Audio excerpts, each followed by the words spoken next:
Finanzas personales, planificación financiera familiar, cómo diseñar un sistema que funcione sin fricciones. Bueno, pues hoy vamos a sumergirnos en un texto que, a pesar de ser bastante breve, esconde una profundidad considerable. Sí, lo es. El tema parece sencillo a primera vista, la planificación financiera en familia, pero lo aborda desde un ángulo que me llama mucho la atención, A mí también. porque lo aleja de las hojas de cálculo para acercarlo mucho más a las relaciones humanas.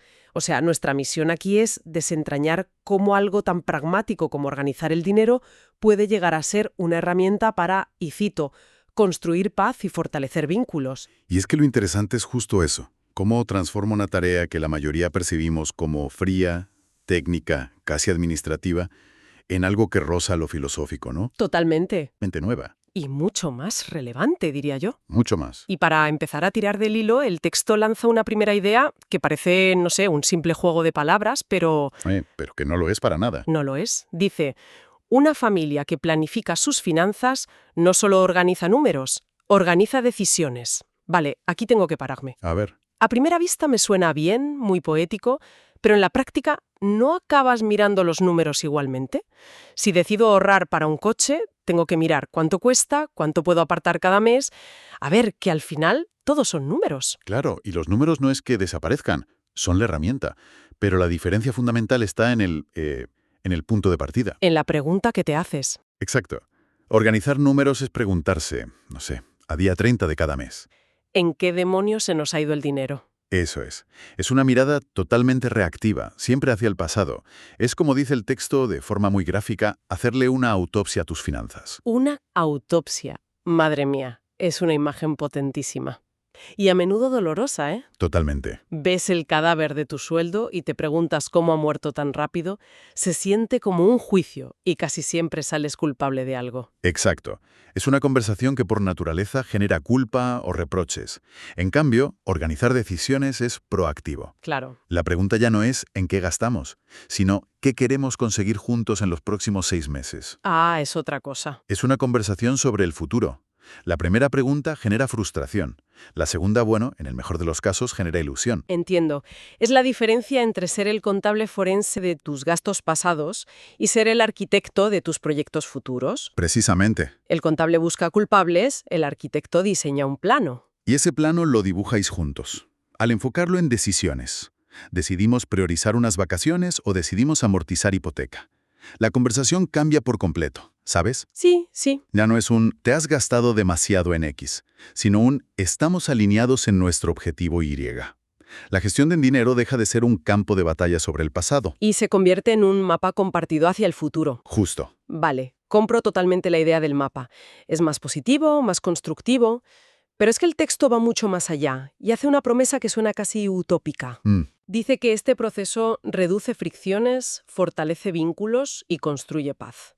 Sinceramente, la mayoría de las parejas que conozco, cuando se sientan a hablar de dinero, lo que construyen es una tensión que se puede cortar con un cuchillo. Sí, suele pasar. ¿Cómo puede una conversación sobre el presupuesto evitar las discusiones más comunes? Porque la mayoría de los conflictos por dinero no son en realidad sobre el dinero. Ah, ¿no? No, el dinero es solo el síntoma, el campo de batalla visible. La verdadera guerra es subterránea y es una guerra de valores y de expectativas que no se han comunicado. Vale. Nadie discute sobre la naturaleza de un billete de 50 euros. Se discute sobre lo que ese billete representa. Claro, es el clásico tú te lo gastas todo en tus caprichos contra el es que tú nunca quieres disfrutar de la vida. Exactamente. Y en el fondo ninguno de los dos está hablando de los 50 euros. Para nada.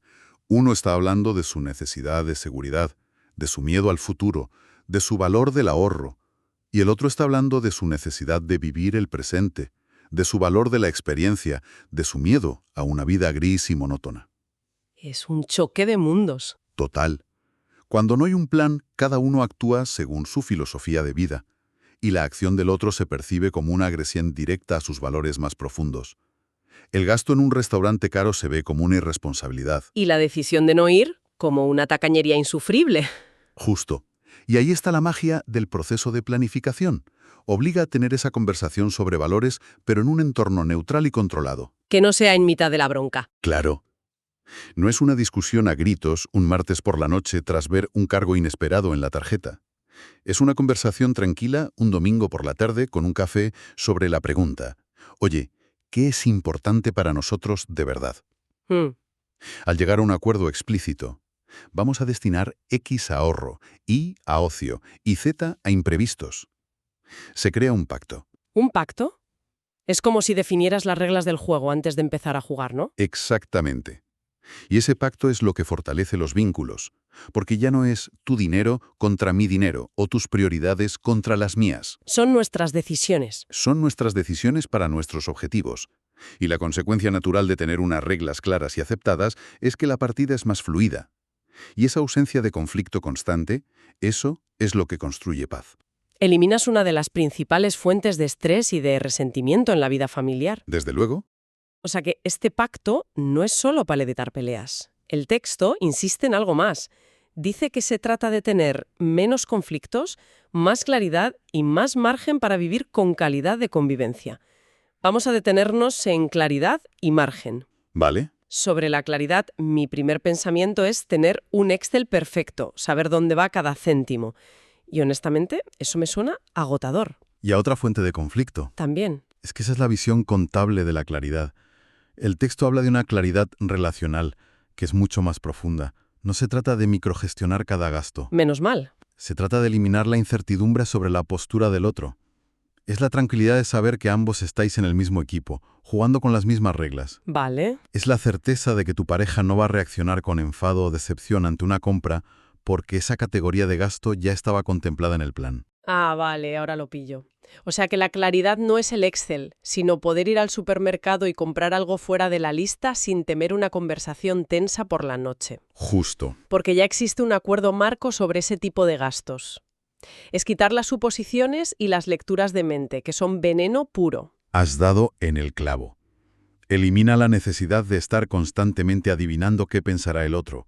Y esa claridad es lo que crea el segundo concepto, el margen. El margen. Y de nuevo, no es solo un margen económico, un colchón de ahorros, que es vital, ¿eh? Es un margen mental y emocional. ¿A qué te refieres con margen mental? Pues piensa en la carga cognitiva que supone la preocupación constante por el dinero, la energía mental que dedicamos a pensar si llegaremos a fin de mes, a discutir por un gasto, a sentir culpa por comprarnos algo. O a resentir que el otro se lo compre. Eso es una cantidad de energía brutal. Es como tener 10 aplicaciones funcionando en segundo plano en el móvil. Te agotan la batería sin que te des cuenta. Es un ruido de fondo constante en la vida de muchísima gente. Un zumbido de ansiedad. Un zumbido que agota y te roba el presente. Cuando un buen plan elimina ese ruido, cuando ya no tienes que debatir internamente cada vez que te apetece ir al cine, porque esa decisión ya se tomó a principio de mes, se libera un espacio mental increíble. Se crea margen. Se crea margen. Y ese espacio que antes ocupaba la ansiedad, ahora se puede llenar con otras cosas. Con paciencia, con atención real a tu pareja, con humor. En definitiva, con calidad de convivencia. El verdadero éxito no es la cifra en el banco. No. El éxito es la tranquilidad que te permite disfrutar de verdad de la persona que tienes al lado. Es una idea muy potente. Y nos lleva directamente a la frase final del texto, que lo ata todo. Dice, en el fondo, la planificación financiera familiar no es solo sobre dinero, es sobre todo sobre cómo queremos vivir juntos. Uf. Es la clave. Esto eleva mi aburrida revisión del presupuesto del domingo a una especie de cumbre filosófica familiar. ¿No es ponerle demasiada presión a algo tan mundano?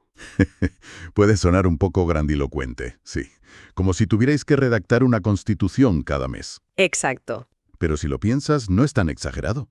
Simplemente es reconocer que cada pequeña decisión financiera es en realidad un voto que emites sobre el tipo de vida que quieres. Un voto. Desarrolla eso, que me interesa. A ver, cuando decides sistemáticamente pedir comida a domicilio 3 veces por semana, en lugar de ahorrar ese dinero para un viaje, no estás tomando solo una decisión de 50 euros. Estás emitiendo un voto. De tus ingresos a formación, en lugar de a cambiar de coche, estás votando por el crecimiento personal por encima del estatus material. Entiendo. Ningún voto es intrínsecamente mejor que otro, pero un plan financiero te obliga a emitir esos votos de forma consciente y, lo más importante, conjunta. Visto así, el presupuesto deja de ser una lista de gastos y se convierte en el recuento de esos votos. Es la manifestación de lo que la familia, como unidad, ha decidido que es importante. Exacto. Es su contrato social. Dice, Estos son nuestros valores compartidos, estos son nuestros objetivos comunes y este es el plan sobre cómo vamos a usar nuestros recursos para hacer todo eso realidad. Claro. El dinero entonces deja de ser el protagonista o la fuente del conflicto y se convierte en lo que siempre debió ser, una simple herramienta para construir esa vida que ambos habéis diseñado. Entonces, si recapitulamos el viaje que nos propone este texto, es bastante profundo. Sí, lo es. Nos pide que dejemos de ver las finanzas como una autopsia del pasado llena de juicio y culpa y empecemos a verlas como el diseño de un futuro compartido. Una conversación continua sobre valores. Y lo que más me llevo es que los beneficios inmediatos, esa paz mental, esa reducción de la tensión diaria, son tan importantes o incluso más que llegar a la jubilación con 1 millón de euros. Totalmente. El texto se centra en que el verdadero retorno de la inversión de planificar no es solo financiero y futuro, sino emocional y presente. El premio es un día a día mejor, hoy. Esto nos deja con una última reflexión, una pregunta un poco provocadora. A ver. El texto sugiere que un plan financiero bien hecho refleja cómo una familia quiere vivir. Esto me lleva a pensar en la situación contraria. Si se analizaran los extractos bancarios de una familia que no tiene ningún plan, ¿qué historia contarían esos gastos? ¿Qué prioridades y qué valores estarían manifestando por defecto sin que quizás nadie en la pareja sea plenamente consciente de ello? Con esta reflexión terminamos nuestro análisis de hoy. Hasta la próxima.